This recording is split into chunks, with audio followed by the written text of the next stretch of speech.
Republic Act Number 9262 o ang Anti-Violence Against Women and Their Children Act of 2004 ay batas na naglalayong protektahan ang kapakanan ng mga kababaihan at bata mula sa iba't ibang anyo ng karahasan at pang-aabuso. Pero sa kabila ng pagkakaroon ng batas na ito, ay marami pa rin po ang hindi pamilyar sa proseso ng paghain ng kaso. At para talakayin nga ang buong proseso, mga dokumentong kailangang ihanda at mga karapatan ng biktima na magsasampa ng VALSI case, makasama natin live. Attorney Alice Vidal, welcome back. Good morning, Attorney. Hi, Oy, good morning, Pipi. Good morning, Diane. At good morning sa mga nanonood. A Happy Women's Month! Happy Women's Happy Month. Women's Month, Ayan. Pipi. Of course. Yes. Of course. Attorney, paano po magsisimula ang proseso ng pag-file ng VALSI? Ano ang unang hakbang? Ang unang hakbang, dapat iayos ang mga dokumento. Okay. At ihanda ang ating mga sarili, yung mga magpa-file ng case. Kailangan lahat ng dokumento ihanda na. Kung merong medical certificate, ihanda yan. So Affidavit. given na kapag reklamo na ba sa barangay, of course, dumaan sa 3 hearing, tapos may certificate to file action, doon na mag-ready ng mga documents at going court. Hindi na dumadaan sa ganong proseso. Oh, okay. Kasi kapag nagreklamo ka sa barangay, ang mangyayari niyan, yung araw na yon dapat issuehan ka ng barangay protection order. Especially pumunta ka doon, may black eye ka na. Magtatatlong hearing pa ba yun? Hindi na, diretso na yun. Yan po ang isa sa mga exemption na hindi na kailangan ang barangay certification. Okay. Ano kaya yung instance na kailangan na talagang mag-file ng kaso ng isang babae at the onset na talagang nakaranas siya ng pambubugbog sa kanyang asawa, pumunta na agad siya dapat sa barangay? Oo naman. At saka ang ipapayo ko lang sa mga kababaihan, huwag nyo na hintayin magkaroon kayo ng black eye. Sabi nga, may paa kayo, tumakbo kayo. Huwag kayo magpabugbog. Totoo. Diba? Pero kung nandun na kayo sa proseso na yun, nabugbog na kayo, ay pumunta ho agad kayo sa barangay at humingi kayo ng tulong, magpa-medical kayo. Dapat po, documented lahat. At kung meron kayong mga witnesses, magkuha tayo ng affidavit of witnesses. Alright, Doc, ano ba sorry, Doc. Attorney pala. Pwede rin.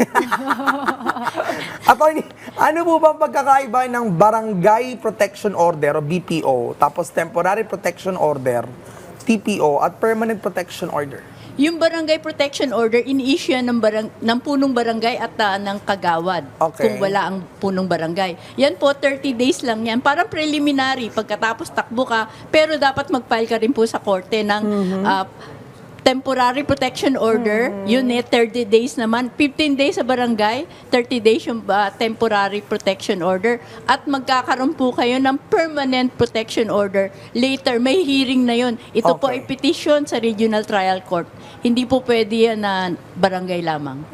Gaano po katagal, attorney, ma-process ang isang VALSI case? Dapat po mabilis dahil ito po ay talagang minamadali talaga ito dahil kailangan po ng biktima na maalis sa bahay kung sakali pambubugbog, maalis siya sa bahay na yon o kaya yung pong nambibiktima, yun po ay pwedeng paalisin sa bahay through the temporary protection order. Palayasin, maski bahay niya yun, ang mag-i-stay doon ay yung biktima.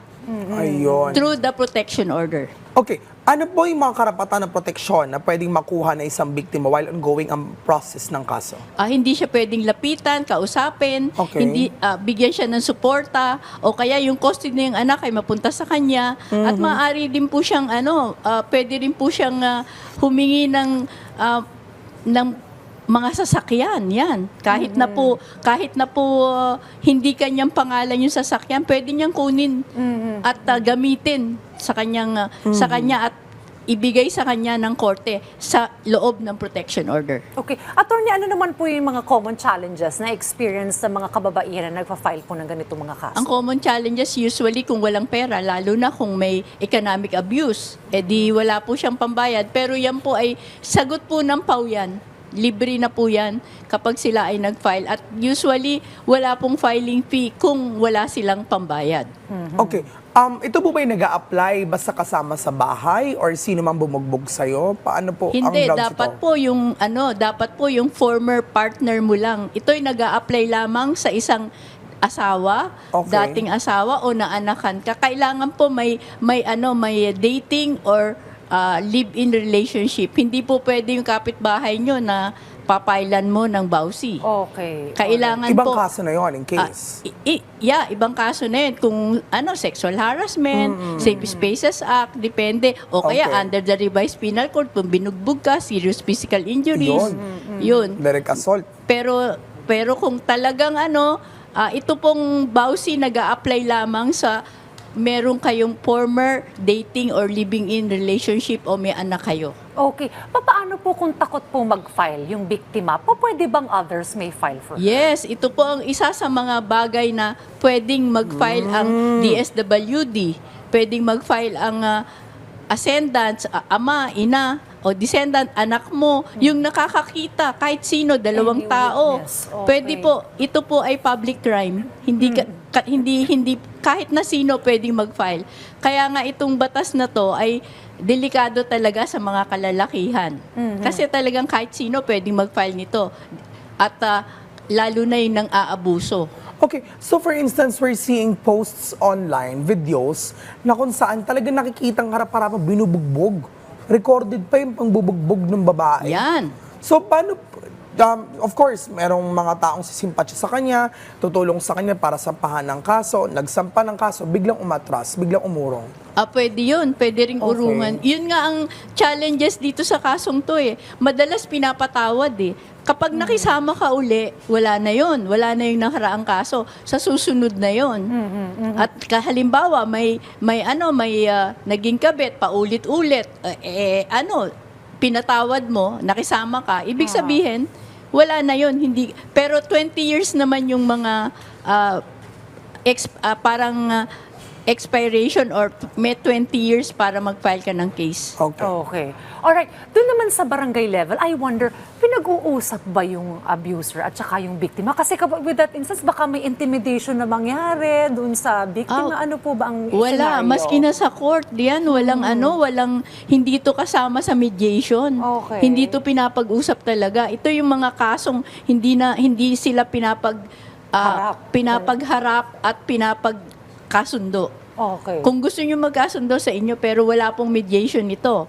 Kasi talaga namang sa barangay, diretso, papaalisin na. Barangay Protection Order. Oo. Valid for 30 days.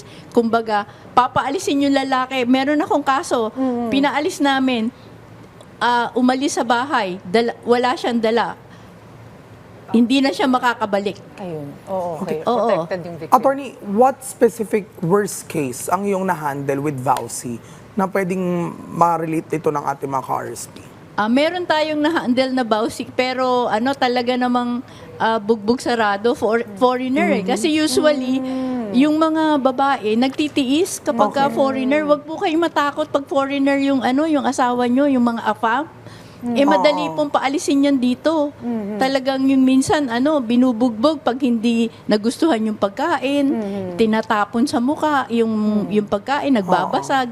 Yan po ay mga, maski na po verbal abuse at pinapahiya, ay psychological, psychological abuse. Halimbawa, pinapahiya ka sa mga ibang tao, ang daming tao, mga bisita, babato sa yung plato, magbabasag. Okay. Yan po ay mga Ground yan for VAUSI.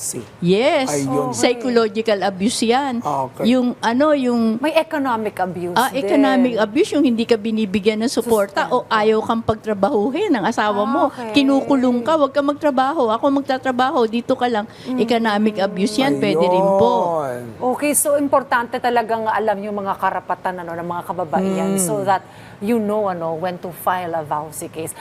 Maraming salamat po Attorney Alice, sa inyo pong mga mahalagang impormasyon na ibinahagi sa amin patungkol po sa proseso ng pag-file ng VAUSI case. Muli nakasama natin Attorney Alice Vidal. Salamat po, Attorney.